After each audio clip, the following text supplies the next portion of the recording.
गणपति बप्पा मोरया। गणेश विसर्जन के इस वीडियो के साथ आप सभी का हमारे चैनल पे स्वागत है। आप सभी को मेरा प्रणाम। तो विसर्जन क्यों किया जाता है? आखिर गणेश जी की प्रतिमा को पानी में क्यों प्रवाहित किया जाता है? ये प्रथा कहाँ से शुरू हुई? ये जानने के लिए इस वीडियो को बनाने की आवश्यकता हुई है। तो मैं आपको बताना चाहती हूँ कि विसर्जन का अर्थ होता है मोह से मुक्ति। भक्त गणेश जी से मोहित होते हैं, लेकिन उन्हें यह समझना होता है कि संसार एक चक्र है और हर चीज को अनंत अपने मूल स्थान पर लौटना ही होता है। इसलिए गणेश जी की मूर्ति के साथ अपने मोह को विसर्जित कर देना चाहिए और अगले वर्ष फिर उनसे वापस आने की कामना करनी चाहिए। सभी देवताओं की मूर्तियों का विसर्जन जल में ही किया जाता है, क्योंकि जल को नारायण का रूप भी माना जाता है। और विसर्जन को इस दृष्टि से भी देख सकते हैं कि यह प्रतीकात्मक रूप से दर्शाया जाता है कि सभी देवी देवता और प्राणी अंततः परमात्मा में ही विलीन हो जाते हैं। और अब चलिए कि रही यह बात कि इसके पीछे क्या कहानी है कि विसर्जन गणेश विसर्जन ही किया जाता है और इसे एक पर्व के रूप में मनाया जाता है। तो उसमें एक पौराणिक कथा के अनुसार वेद व्यास जी ने गणेश जी को महाभारत लिखने के लिए आमंत्रित किया।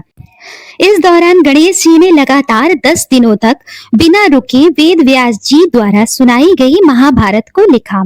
इन 10 दिनों तक महाभारत का लेखन कार्य करते रहने के बाद वेद व्यास जी ने जब 10 दिनों बाद आंखें खोली तो उन्होंने ध्यान दिया कि भगवान गणेश जी के शरीर का तापमान बहुत बढ़ गया है और वह तापमान बढ़ने के कारण उनका शरीर लाल हो गया है।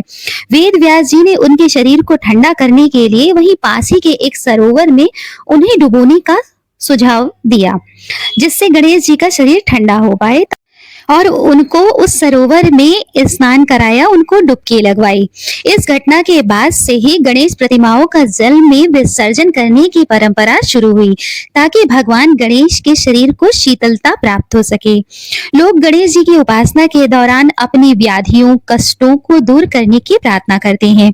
विसर्जन के समय भगवान गणेश इस व्याधियों को अपने साथ ले जाएं कि जो भी हमारे जीवन में जो भी कष्ट है, जो भी दुविधाएं हैं, जो भी संकट है, जो कष्ट है, उन्हें वह अपने साथ ले जाएं और उसके बदले में हमें सुख समृद्धि का आशीर्वाद प्रदान करें। और अब गणेश उत्सव इतना धूमधाम से कब से मनाया जाने लगा, इसके विषय में एक घटना मैं आपसे साझा करना चाहती हूँ।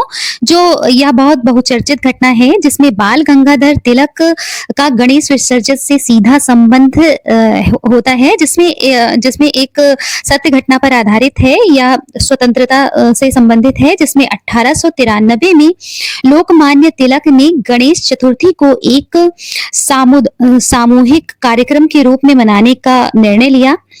राष्ट्रीय एकता के प्रतीक में बढ़ावा दिया जाए, उन्होंने लोगों को घर घर गणपति पूजा करने के बजाय सार्वजनिक रूप से उत्सव मनाने के लिए प्रेरित किया। तिलक ने गणेश उत्सवों को विदेशी शासन के खिलाफ लोगों को एकजुट करने के लिए, क्योंकि एक उन्हें रंगमंच चाहिए था जहां पे किसी कारण किसी एक पर्व की वजह से सभी लोग इकट्ठा हो सके और वे अपनी बात उन सभी लोगों तक पहुंचा सके।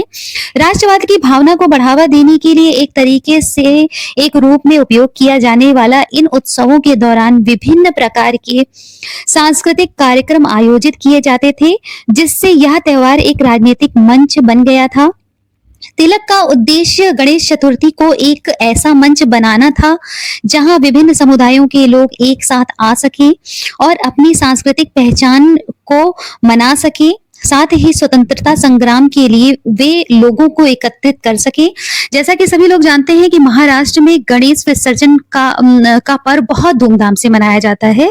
तो ये बाल गंगाधर तिलक की ही देन है कि इस पर्व को महाराष्ट्र से या होते हुए या उत्तर प्रदेश और इधर कई संप्रदायों में यह प्रचलित हुआ और आज हम सभी गणेश विसर्जन करते हैं और अपनी संस्कृति को बढ़ावा देने का यह बहुत बड़ा माध्यम बना। और अब तीसरी कथा जो है वो भी मैं आपसे साझा, क्योंकि कई लोगों को हर क्षेत्र में हर अलग अलग कथा प्रचलित होती है। तो उसमें एक गणेश जी दक्षिण में अपने भाई कार्तिकेय जी के यहाँ कुछ दिनों के लिए गए थे और वहां सबका मन मोह लिया था। 10 दिन बाद जब वह अपने धाम के लिए विदा हुए तो सभी बहुत भावुक हो गए। अगले साल फिर आने का न्योता दिया गया। इसके अलावा लोक मान्यता है कि गणेश जी जी जल तत्व के अधिपति हैं, इसीलिए अनंत चतुर्दशी के दिन उनका विसर्जन किया जाता है। अलग-अलग क्षेत्र में अलग-अलग कथाएँ प्रचलित हैं, आपके क्षेत्र में कौन-सी कथा प्रचलित है कमेंट बॉक्स में ज़रूर बताइएगा। आशा है कि इस वीडियो के माध्यम से गणेश विसर्जन के विषय में जितनी भी शंकाएँ थी, जितने भी प्रश्न थे, उनका जवाब उत्तर आपको मिल गया होगा। और इस वीडियो में कोई भी त्रुटि हो तो उसके लिए मुझे क्षमा कीजिएगा। आगे आप किस तरह का वीडियो देखना चाहते हैं वह भी मुझे कमेंट बॉक्स में ज़रूर बताइएगा। सुझाव योग्य कोई भी बात अनुचित लगी हो तो उसके लिए मुझे अवगत ज़रूर कराएँ। आगे आप किस तरह का वीडियो देखना चाहते हैं वह भी मुझसे साझा करें। समय-समय पर हमारे चैनल पर व्रत और कथाओं और त्योहारों को लेकर मैं सभी वीडियो साझा करती रहती हूँ। पसंद आए तो हमारे चैनल को लाइक, सब्सक्राइब कीजिए। इतना बहुमूल्य समय देने के लिए हृदय से धन्यवाद।